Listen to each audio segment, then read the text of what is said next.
তো বন্ধুরা দেখতে পাচ্ছেন যে পিছনে স্প্রে মেশিন, হাতে ট্যাঙ্কি, রাসায়নিক সার আছে।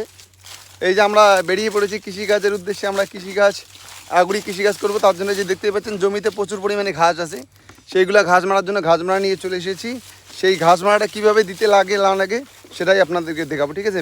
ঘাস মারা স্প্রে করার মনে হাল বোয়ার 10-15 দিন আগে স্প্রে করতে লাগে, ঘাসটা মরবে। নাহলে যদি 10-15 দিন আগে না দেন তাহলে সেই ঘাসটা মাটির তলায় মিশে মাটির সাথে রিয়াকশন করে যে কোনো সবজি বা যে কোনো চাষাবাদ করবেন অনেকটাই ক্ষতি করবে আপনার, ঠিক আছে।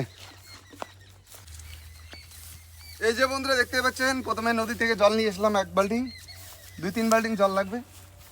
আগে 1 বাল্টিং জল দেবো, তারপরে আস্তে আস্তে আমরা রাসায়নিক সার টার এগুলো কী কী লাগে, ঘাস মারা আছে, লবণ আছে, আর কী গাছ সেটা বিস্তারিত জানাবো, ঠিক আছে আপনাদেরকে।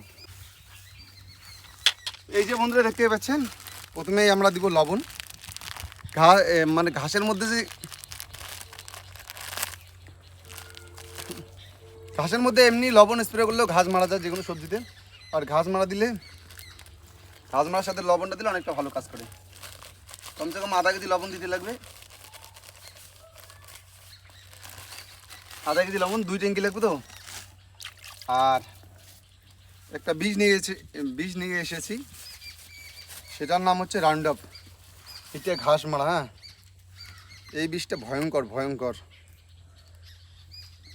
মাটির নিচে গোড়া পর্যন্ত শেষ করে দেয়। ঠিক তেমনই কোনো পশু প্রাণী যদি খায়, সেই যে কোনো পশু প্রাণী যদি খায় সেই পেটের ভিতর গিয়ে নাড়ি বড়ি সব পচায় দেয়। তার জন্য এগুলো বিষ খুবই খাতারনাক, মনে করেন তার কোনো বাঁচার উপায় থাকে না, ঠিক আছে। এইটা ঘাস মারা দিলে ঘাস মরে পচে যাবে। এটা বিঘাতে 100 গ্রাম বা 125 গ্রাম দিতে লাগে। আউ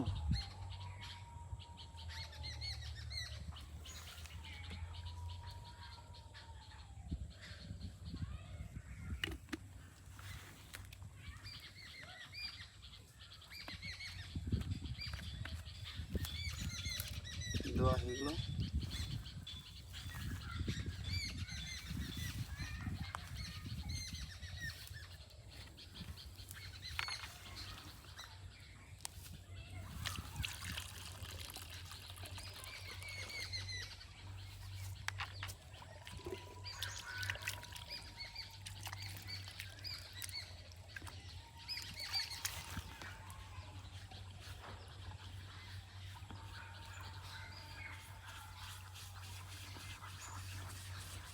চাটা এইটা যদি 20 গ্রাম দেন গাছের শিকড় পর্যন্ত যাবে, শিকড় পর্যন্ত গিয়ে গাছকে পুরো ধ্বংস করে দিবে ঘাসকে।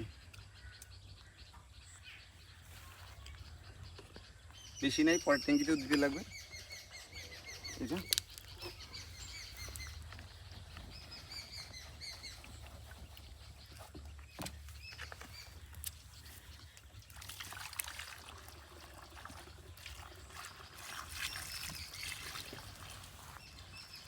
তো বন্ধুরা দেখতে পাচ্ছেন এটা হচ্ছে ডিজিটাল মেশিন, এইদিকে ব্যাটারির মেশিন। হাত দিয়ে পাম্প করতে লাগে না, যে স্টার্ট দিবেন অটোমেটিক ইয়ে হয়ে যাবে।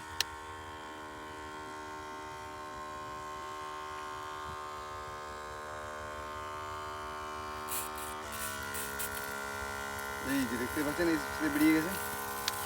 এইদিকে না ওই মাথায় যেদিকে ঘাস বেশি সেই দিকে আগে দেবো। বন্ধ মারা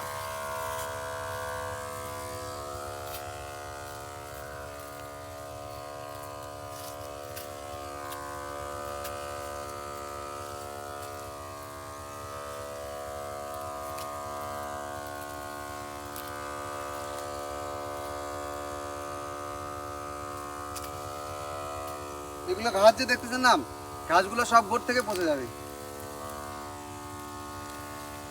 অল্প করে পড়ুক কিছু হবে না, কিন্তু ঘাসগুলো গোড় থেকে পচে যাবে।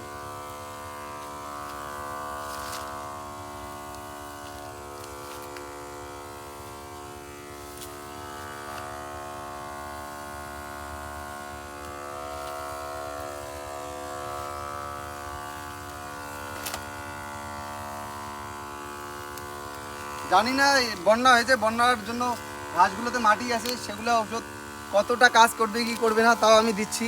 কাজ করলে তো ভালো, না করলে তো কিছু করার নেই। কারণ এই যে দেখতেই পাচ্ছেন সবগুলোর উপরে মাটি আছে, অনেকটাই অসুবিধা হচ্ছে দিতে। এই যে দেখতেই পাচ্ছেন দেওয়ার সাথে সাথে মাটিগুলো সেই বিষটাকে সেই ঘাসমারাটাকে টেনে নিয়ে নিচ্ছে, কিন্তু এই গাছে মানে এই ঘাসগুলোতে কাজ করবে কি করবে না সেটা কিন্তু বলতে পারতেছি না। কারণ এই যে দেখতেই পাচ্ছেন মাটি আছে, সাদা সাদা হয়ে গেছে মাটিগুলো, আপনারা নিজের চোখেই দেখতে পাচ্ছেন।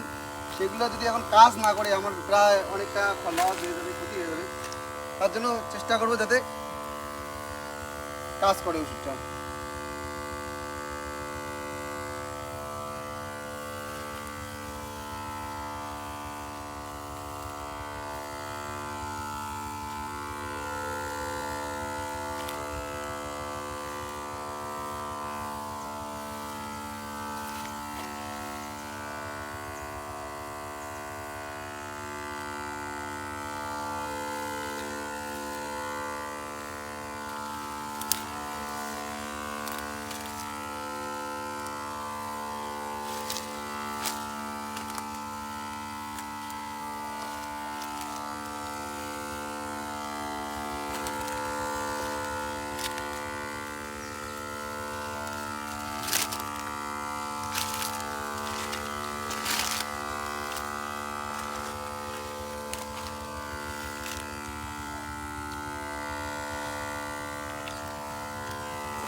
তো ভিডিওটা শেষ অবধি অবশ্যই দেখতে থাকবেন, এইভাবে পাশে থাকবেন এবং সাপোর্ট করবেন।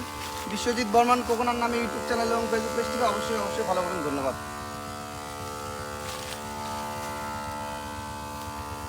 বন্ধ কর।